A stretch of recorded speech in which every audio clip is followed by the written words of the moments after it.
Hello and welcome back. So we finished our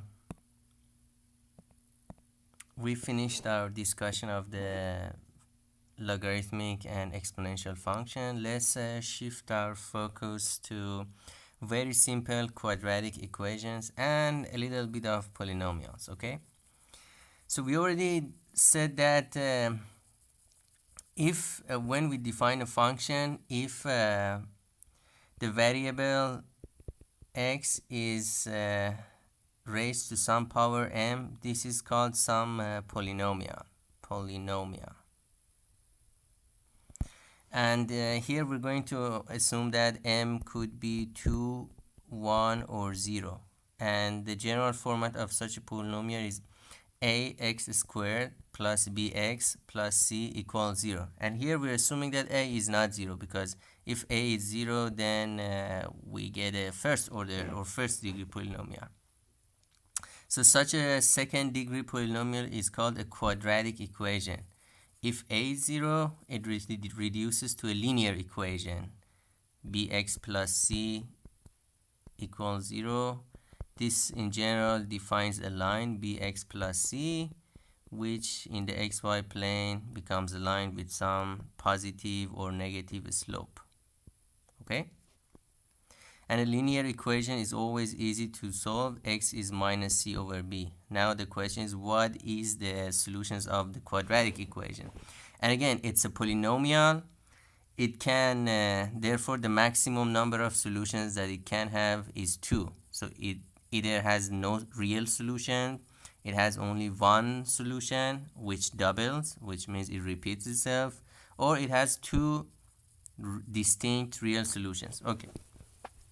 Now solving the equation. To solve this equation, we should make it a complete square in the form of something to the square power. Okay?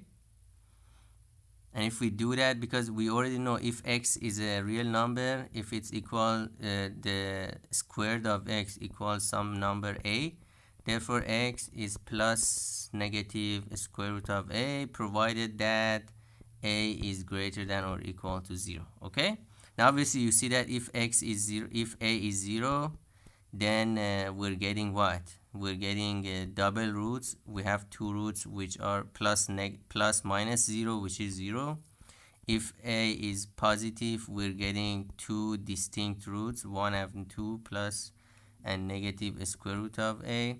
But if a is negative, therefore no real roots, no roots for x. Remember, we're looking at the real numbers. Later on we can look at complex numbers there too, but it's not in the scope of this course. This elementary calculus, we only think about variables as real numbers. Okay. All right, so we assume that a is 0, therefore let's divide the equation by a. It becomes x squared plus b over ax plus c over a equals to 0. Now how do we make this thing a complete square? Now I'm going to go down a little bit and talk about this identity here. So if I have anything to a squared power plus minus some coefficient times a, this can be easily written in terms of this anything. This square is a placeholder, anything, right? It's a let's call it a placeholder, plus negative half. This is very important, half of this coefficient, and then the whole thing becomes a complete square. But then if you expand this becomes this square squared plus a over 2 squared plus twice times the placeholder times a over 2. So the only extra term compared to the right side is a over 2 squared. That's why we're subtracting this. So when you're transforming the left side into a complete square, make sure you subtract the half squared. Okay? The same thing here. Our coefficient, that capital A, is b over a, so we make it half, b over 2a, and then the whole thing becomes a complete square. But then we have to subtract the square of this term. Okay? and then c over a, and therefore we end up with x plus b over 2a squared is this thing. And again, compare this to what I discussed here. So this whole thing becomes my capital X, and this whole thing becomes my capital A. So x squared is equal to a. Now, therefore, the sign of a, the condition on a becomes interesting. If a is equal 0, this means that b squared is equal 4ac, or b squared minus 4ac is 0. If a is greater than 0, remember the denominator is 4a squared, which is always greater than 0. Therefore, b squared minus 4ac is 0. If a is capital A is negative, therefore b squared minus 4ac becomes negative. Therefore, the sign of b squared minus 4ac becomes very important. Of course, its value is also important. And the delta, or the discriminant, or the discriminator, the delta is exactly this value, b squared minus 4ac, okay? And therefore, x plus b over a becomes plus negative square root of the right hand side. So plus minus square root of delta over 2a. And then you bring the b over 2a on the right side. It becomes minus b plus minus square root of delta over 2a. Okay? So, how do we remember this? The solutions. We have two solutions. The solution is written like this. Step 1. Calculate delta b squared minus 4ac. The coefficient of x, the power 1, the minus 4 times the coefficient of power 2 and power 0, x0, okay? And then x is equal to negative the coefficient of x order 1 plus negative square root of delta divided by twice the square root of x coefficient of x2, okay? Now, we already discussed this identity, and we already discussed this, but let's quickly go through all the cases again and recap. Delta is the most important factor here. If it's positive, we have two distinct real roots. These are real numbers, okay? And they are not equal, so x1 and 2 becomes minus b plus minus square root of delta over 2a. Obviously, these are not the same, right? Now, if delta becomes exactly 0, and we have two identical real roots, they are also called a double root. We have a double root, a root that repeats itself. So x1 is equal to x2 equals minus b over 2a. And the whole equation becomes a complete square. So from the beginning, it's a complete square. So what I mean by this is that a squared plus bx plus c, under the condition that delta is equal to 0, this is the condition, this becomes a times x plus b over 2a squared, right? So this is a complete square. Obviously, in this case, you can see that the sign of, because the complete square is always greater than or equal to 0. Therefore, the sign of this quadratic equation is determined by the sign of a. And we will get back to this and examine in more details how to determine the sign of the quadratic equation. On a side note, if we know that we have two roots, x1 and x2, and these are both real numbers, ax squared plus bx plus c, we can also write it or factor it as a function of a, or factor it as a x minus x1 x minus x2, and I'll explain why. And then definitely this equality shows that there is a relation between the roots and the coefficients, right? So if delta is equal to 0, we have double roots. If delta is negative, we do not have any real roots. But when we extend the real numbers to complex numbers, we see that we always have two complex roots, and they are complex conjugate of each others. But that's not the important. Right now, the scope of our variable and solutions is real numbers. Okay. Now, a very interesting thing, and I think it's a very good point to remember, is that if b is an even number, let's say I can write b in terms of 2b prime. So let's say I had the x squared minus 6x plus 2. Now 6 is already 2 times 3, right? Now why is this interesting? Because then I can define a delta prime, which is b prime squared minus ac. So I get rid of that factor 4, right? If you remember in the definition of delta, I had a factor 4, but now I get rid of it. It simplifies the equation. So if b is equal to b prime, so I can substitute for b in the delta. So b squared is 4b prime squared, and then I factor out that 4 coefficient, and then a square root of delta, the square root of 4 becomes 2. So the square root of 4 comes out, and my solutions and all these factors 2 cancel out each other. So the solution becomes minus b prime plus negative square root of b prime squared minus ac divided by a. Now, the good thing about it is that there is no factor of 2, or 4 in the numerator or denominator. And that makes life easier to remember. And again, the conditions still hold. If delta prime is positive, if delta prime is 0, if delta prime is negative, we have 2 real roots. We have 1 double root, right? If delta prime less than 0 or negative, we have no real roots. Okay?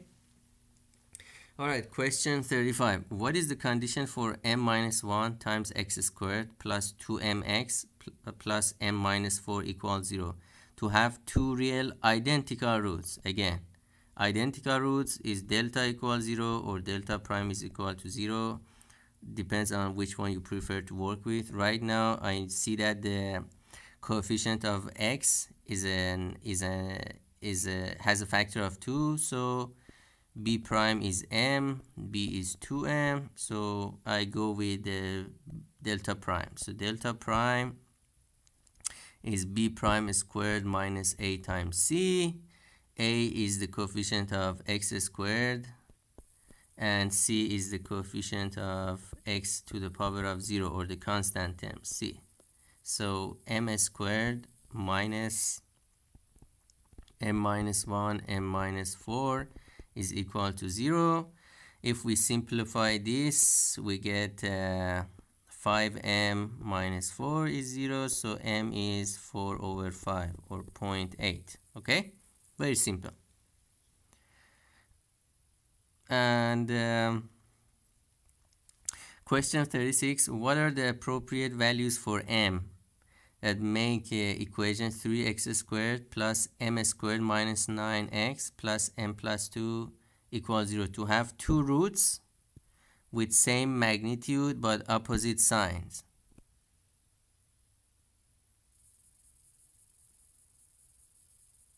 That's very interesting. So we want to have 2 roots. Obviously, we're talking about real roots. So we want, because the equation always has 2 complex roots, but right now we're talking about real roots with same magnitude but opposite sign. What does it mean? It means the roots are something like plus minus 1 or plus minus some number r could be any real number, right? So the roots should be plus minus some real number. Okay, makes sense? Because then the magnitude is the same, but the signs are just opposite of each other. Now, how do we do that? So remember, x was 1 minus b plus minus square root of delta over 2a. When does this happen? We already have a plus minus sign before the square root of delta. Now, what happens if b is equal to 0? Then x is plus negative square root of delta over 2a. As long as, in this case, as long as delta is greater than 0, we are guaranteed to have 2 real roots that have the same magnitude, right?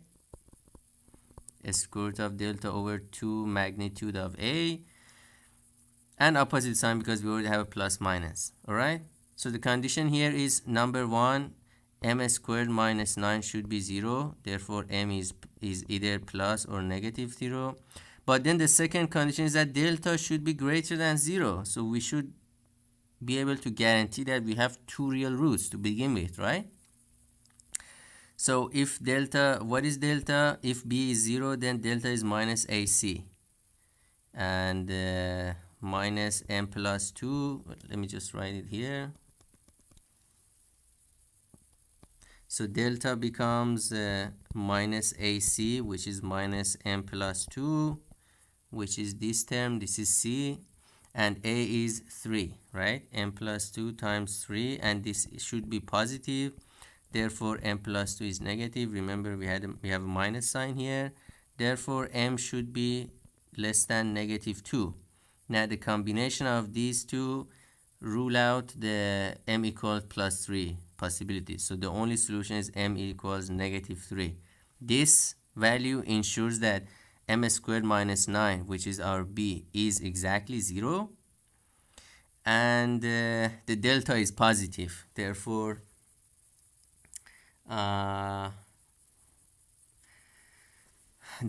we are guaranteed to have two real roots, right? So relation between roots and coefficients, right? So this is what I mentioned before, and we're getting back to it. Now, ax squared plus bx plus c equals to 0. We said we can divide this by a, assuming that is not 0. X squared plus bx plus b over ax plus c over a equals 0. And we said that this can have two real roots, right? X minus x1, x minus x2. And whenever you have a polynomial and you know the roots, you can just multiply them in the factor of x minus the root, and that gives you the polynomial with a coefficient of 1 for the highest degree term. Now, if we expand x minus x1 times x minus x2, what do we get? We get x squared minus x1 plus x2 x plus x1 x2. And this has to be equal to the x squared plus b over ax plus c over a. So immediately you see that the sum of the roots is minus b over a. We call this s for simplicity. And the product of the roots is x1, x2, which should be equal to c over a. Remember, when two polynomials are equal, they are equal term by term. Term by term. Which means the coefficient of each term of x to some power should be the same on left side and the right side. Now, what I like to emphasize here is that these relations between the roots and the coefficients of the equation hold true even if we have complex roots, right? So this is a more general case, but right now let's assume that the roots are real. The difference of the roots. Now, I mean, just by looking at the equality in the polynomials, you don't see the difference immediately, but because we already know the solutions, right? x1 and 2 is minus b plus minus square root of delta over 2a. Therefore, x1 minus x2 is plus or minus delta over a. Okay, so minus b is common between the two roots. It cancels out. And then one root has plus delta, the other one has negative delta. So they give us 2 delta or 2 square root of delta or minus 2 square root of delta.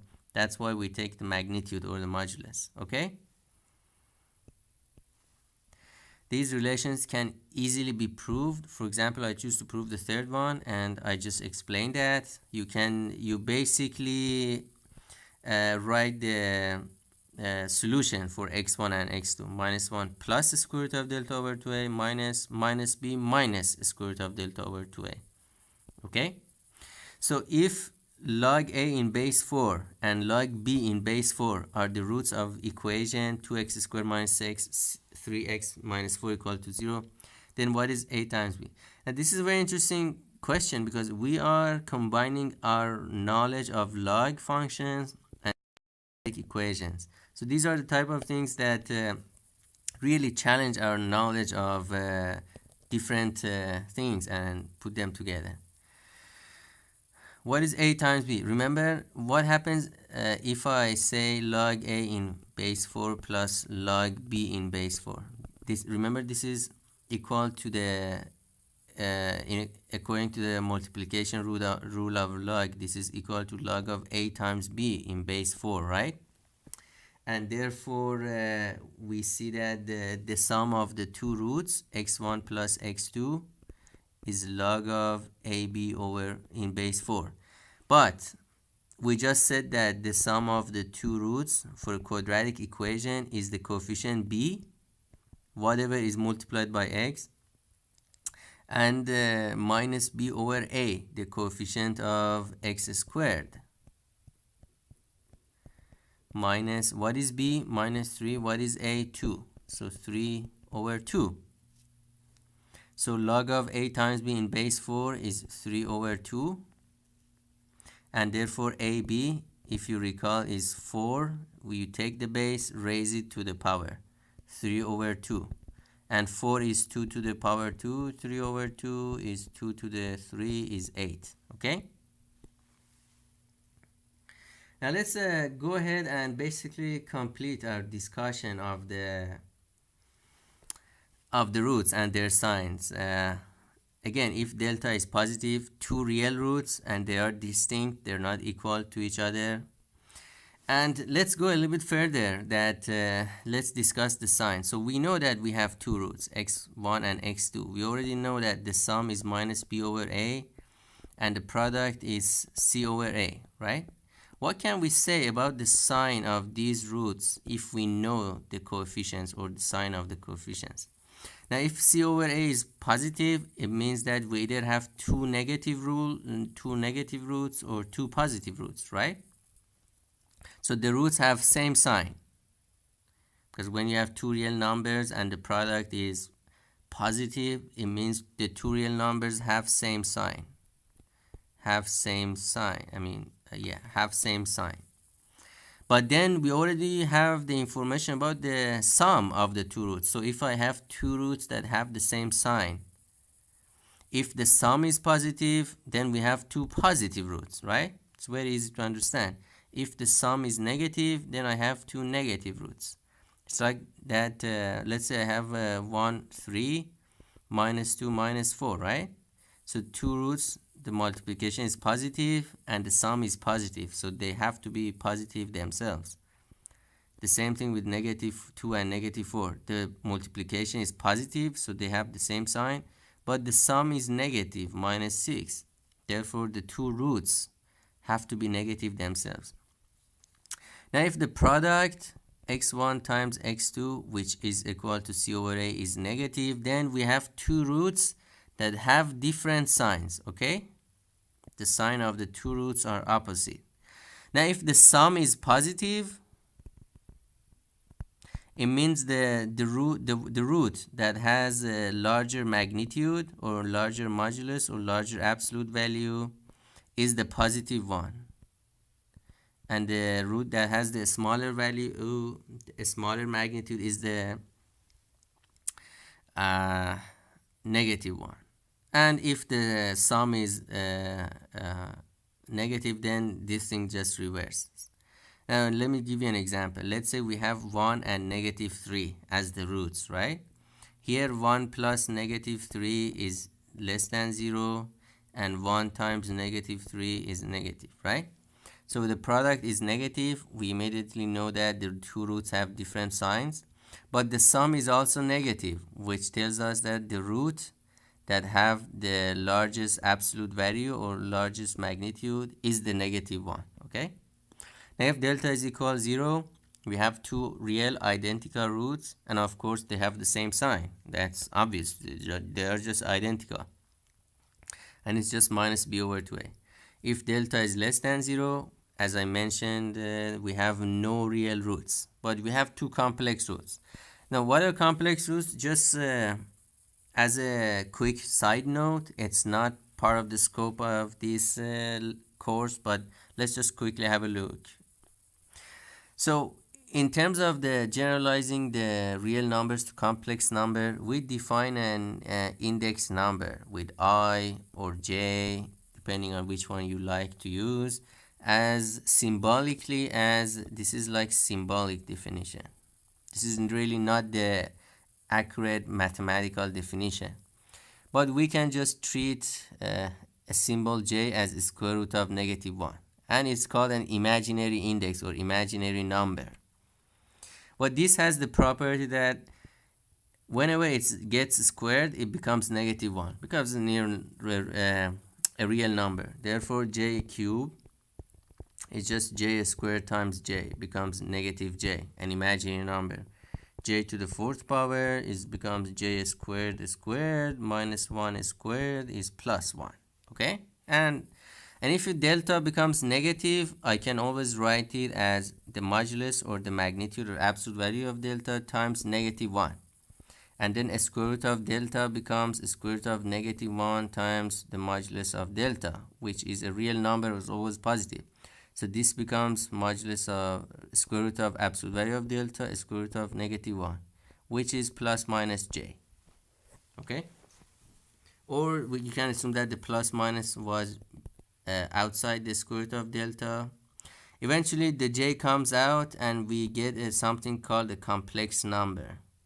And the reason is that the real part, it has a real part and it has an imaginary part. Okay? Now if x squared plus 1 is equal to 0, then x squared is -1, and -1 by definition was j squared, and therefore x is plus minus j. Okay? So we say that even if there is no real root, there is always two complex roots for a quadratic polynomial. Again, this is quadratic.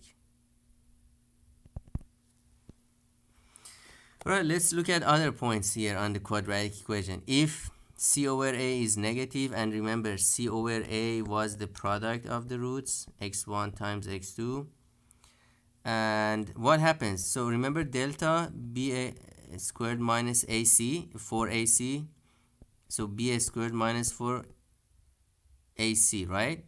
But the thing is that the sign of ac, sign of a times c, is the same as the sign of c over a, right?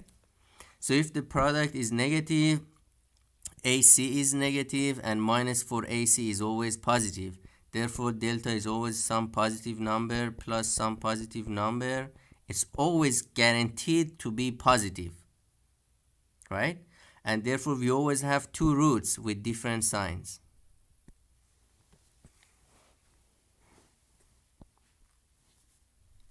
So we're guaranteed to have two roots, two real roots, because delta is always positive, but the sign is different because the product of the two roots is negative, right?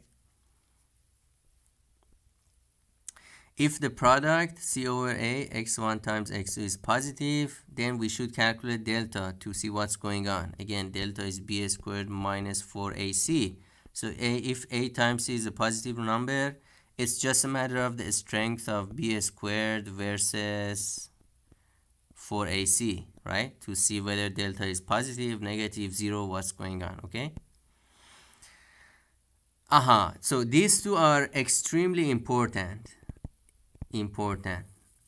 which helps a lot in most of the questions. So if you look at ax squared plus bx equal to 0, if you just look at this equation and try to see what is a plus b plus c, if this turned out to be 0, then one root is guaranteed to be x equals 1, right? Because you just substitute 1 for x and it becomes a plus b plus c, and if it's 0, then x should be a root of this equation. But then the other thing is that then you already know the second root. Why? Because we already know the product x1 times x2, which is c over a. So if x1 is 1, one of the roots is 1, the other root is guaranteed to be c over a, okay? C over a. So one root becomes 1, the other root becomes c over a. Now the other way around this is you can work it backwards. Say that, let's say I want a quadratic equation with coefficients a, b, c such that one of the roots is 1. Okay?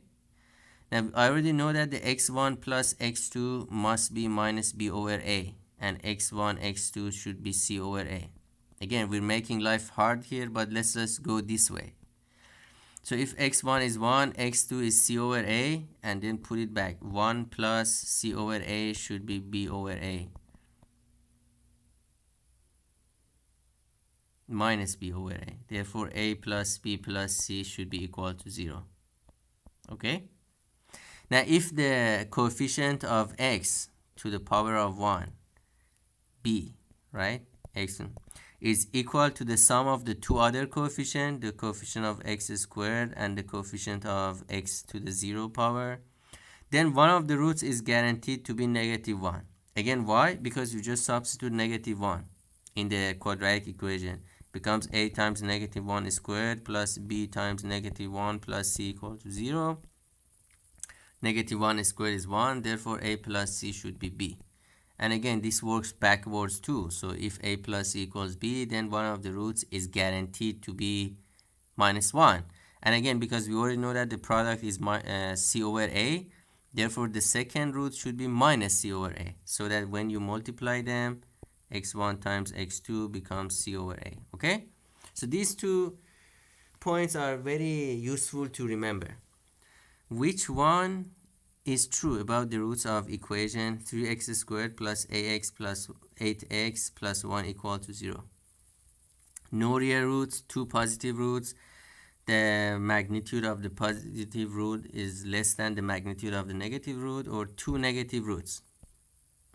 Alright, so let's see what's going on. First of all, we have to determine whether or not we have roots or not, right?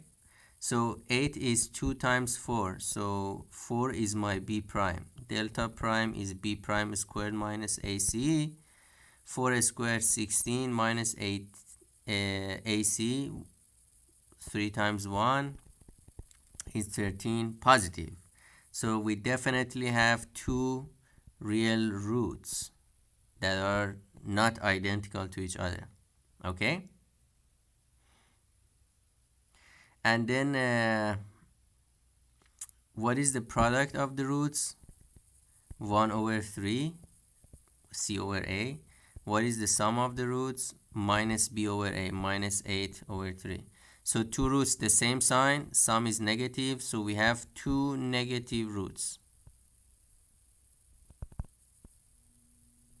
Now of course you can solve this and exactly find out what the roots are. So the roots are minus 4, which is minus b prime, right, plus negative square root of delta prime divided by a, 3.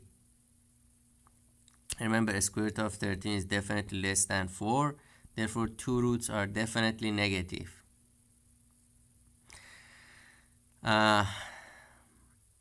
So we have 2 negative roots, right? But then again, based on our discussion, without calculating the roots, what can we say about the relation between the magnitude of the positive root and the negative root? Can we say anything? Not really, no, we cannot say anything. If the roots had different sign, then we could say something, but because they have the same sign, we cannot say anything by looking at the sum of the two, right?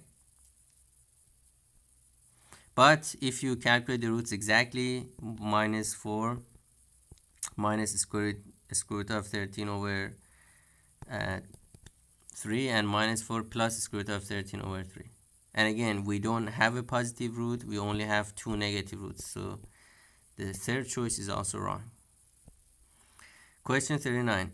Equation x squared minus 2mx minus 1 equals 0 for all values of m has always. So here again, minus 2m is my b. So b prime, which is b over 2, is minus m, which is unknown, right? I don't know what the value of m is, but the other two coefficients, a and c, are given. Therefore, I can know that if I have two real roots, the product is c over a minus 1, right? So the product is negative. Now I have to decide whether or not this equation can actually have two real roots. So if the product is negative, or a times c is negative, what is delta prime? Again, the product, the a times c is negative, so delta prime or delta is guaranteed to be positive, right? Because it's delta prime. What was delta prime? B prime squared minus AC. If AC is negative, B prime squared is positive, so this is guaranteed to be positive. And it cannot be 0 because AC is not 0, B prime is not 0, okay? We always have two roots because delta prime is guaranteed to be positive. But what can we say about the sign? So the product was negative 1, so the product is negative, so the two roots have different sign, right? What is the sum of the two roots? X1 plus x2 is minus b over a, which is minus b minus 2m over a. This is 2m. This could be positive or negative, so we cannot say really anything about the sign of the two roots. The only thing that we can say is that they have different sign. So one positive and one negative root. We cannot say anything else. The use of S and P. Assume that delta is greater than 0. So we have to, or delta prime. Remember, you can always also use delta prime because you can always define B as twice B prime. So we have two real roots. So if delta or delta prime are strictly positive, we have two real roots, okay? Now we already know that A is not 0. Therefore, I mentioned this before. So if you divide by A, you get x squared plus, you start with ax squared plus bx plus c equals 0. And then you divide by a, b over a, c over a. And then use the definition of the sum and product. The sum is negative b over a, so b over a is negative s. And c over a is p, right? And in general, this equation ax squared plus bx plus c becomes a times x squared minus sx plus p, right? And again, I mentioned that you factor this out as x minus x1 times x minus x2, right? So one of the use of S and P is to form a quadratic equation with given roots. So if you know the roots, you calculate the sum S and P and then you put them in this form. If x1 and x2 are given, simplify S and P and then form the equation. If square root of 5 minus square root of 5 minus square root of 3, which is a very scary number, and square root of 5 plus square root of 5 minus square root of 3 are roots of a quadratic equation, what is the equation? Alright, the first one is x1, the first two is x2. You already know that the quadratic equation can be easily formed from x squared minus the sum times x plus the product equals 0. What is the sum? x1, x2 is equal to s. Obviously, it's 2 square root of 5. What is the product? x1, x2. In order to find the product, remember this rule. A squared minus b squared is a minus b times a plus b. A and b could be any number. Now here a could be square root of 5, b could be square root of 5 plus square root of 3, or minus 5 minus square root of 3. So when I'm calculating the product, it becomes square root of 5 squared minus square root of 5 minus square root of 3 squared, which is 5 minus square root of 3, which is square root of 3. Therefore, our equation is x squared minus 2 square root of 5x plus square root of 3 equals 0. So the roots are scary, but the end product or end equation is not that scary.